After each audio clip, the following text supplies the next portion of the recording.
What's going on YouTube? This is Ben and thank you for checking out the video. This is the first video that I have done with the new name change. Boys and Our Blades is the new name of the channel, and the reason for the name change is just because I'm going to be a lot more intentional about involving my sons. Going forward, just going to do as much as I can to get the boys involved. They are really interested in everything. They're getting a lot older. It's crazy how fast time goes. I'm sure that everybody who's watching this has experienced moments where you're just like, wow, where's all the time gone? That combined with the fact that I've only done one video with a bow involved, and I haven't made a bow in forever. So yeah, I just thought it was pretty appropriate to change the name. The boys are interested in making videos. We actually created a channel to feature our pets. We got a bearded dragon and a Russian tortoise, and we've been having a lot of fun with that as well. So yeah, just going to be really intentional about getting the boys involved, and they've shown a lot of interest in knives and axes as well. So yeah, if family isn't involved in the things that I'm doing, it's not worth it.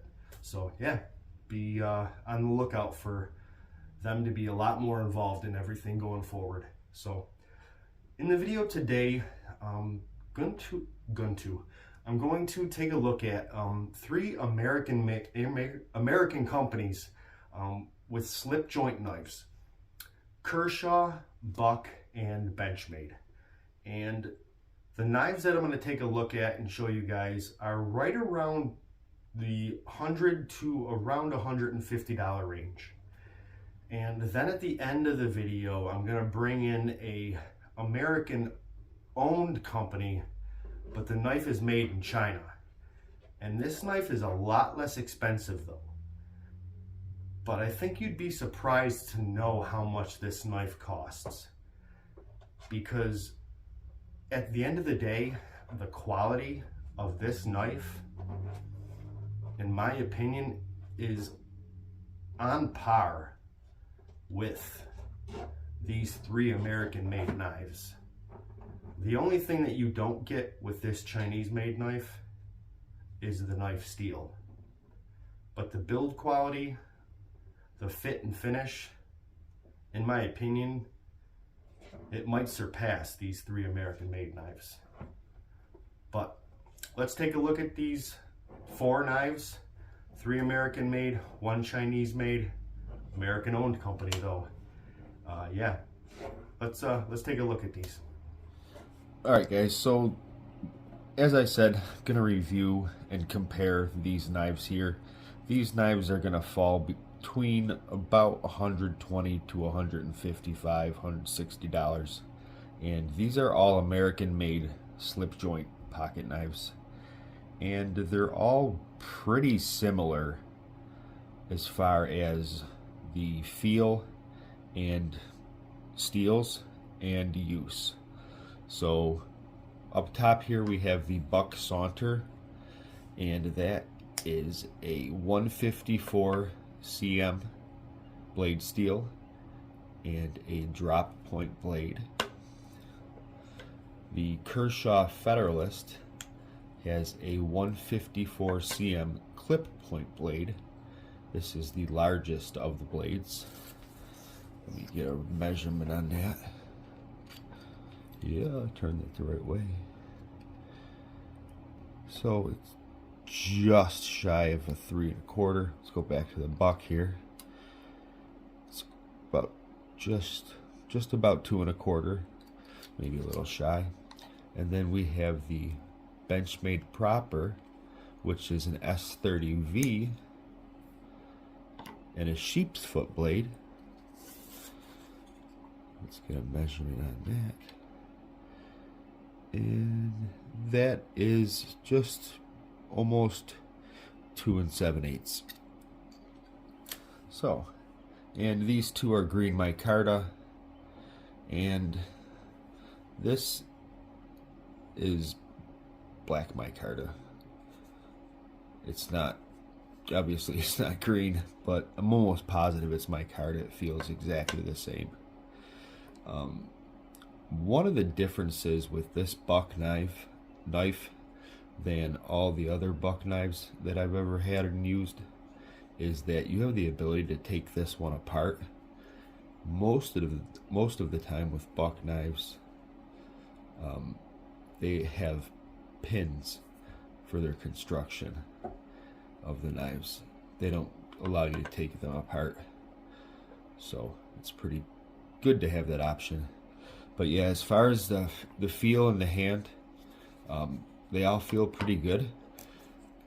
I personally like the feel of the Kershaw Federalist because I have bigger hands and you can see how it fits in my hand, whereas the buck kind of doesn't fit as good.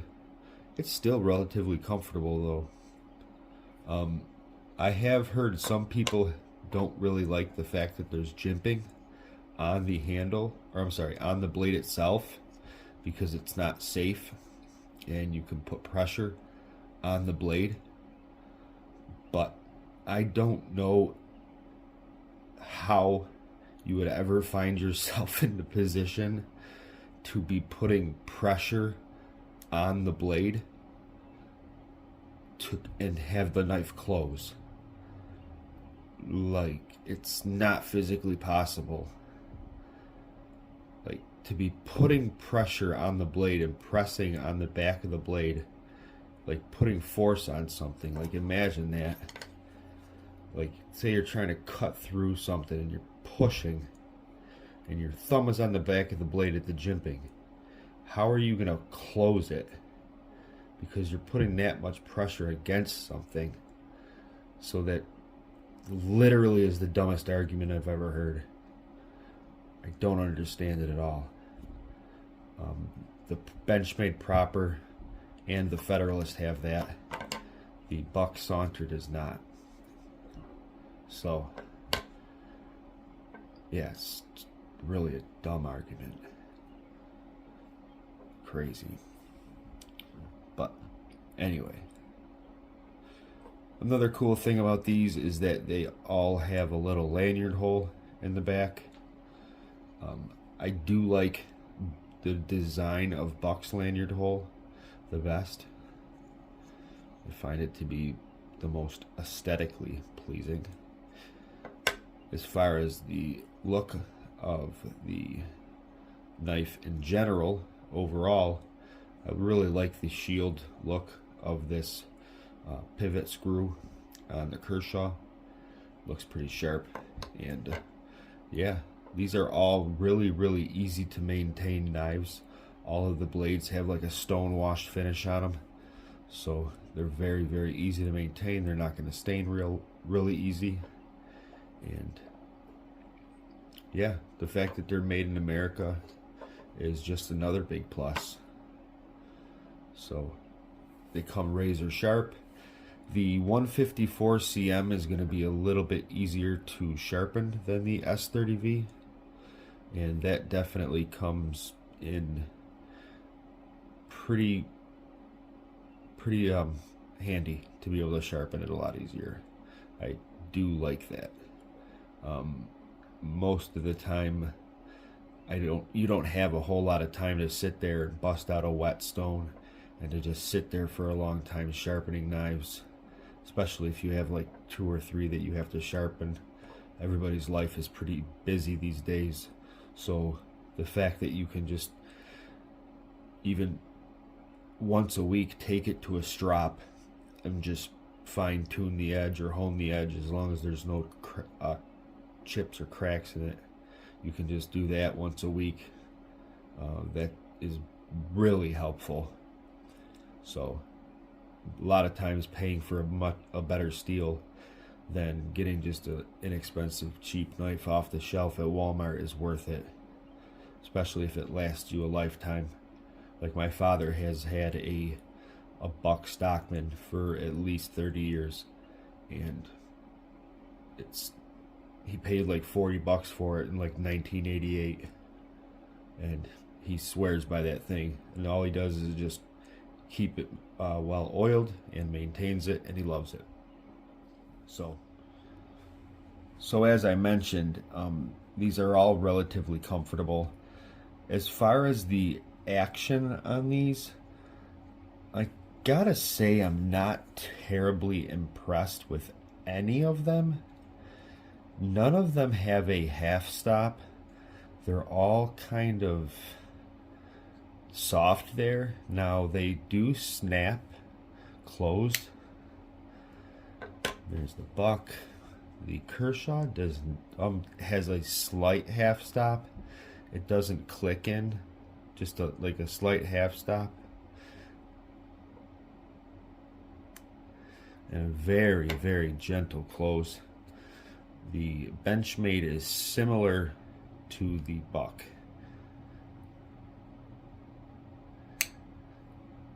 So, yeah. But that being said, I do not think this is a flaw in the knives.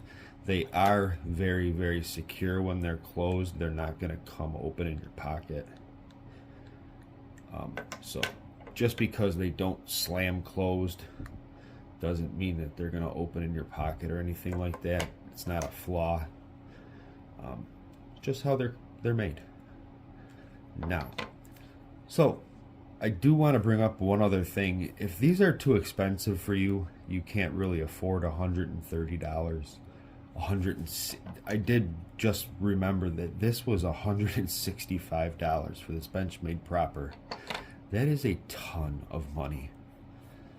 That's ridiculous. I cannot believe that I paid that. I've had this for a minute, as the kids say. I've had this for a long time. Want to show you guys an option that is, unfortunately, it's not American made, but it is by an American owned company. And in all honesty, this knife right here is very snappy. It's lighter than these, and it is an awesome size. And that is the CRKT Venandi. So you can see it compared to the Federalist here. Literally the same size. Has a very similar pivot screw. And listen to this thing's half stop.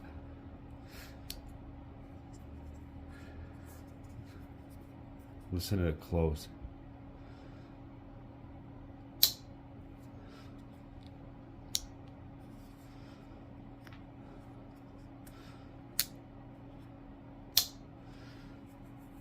Very, very cool.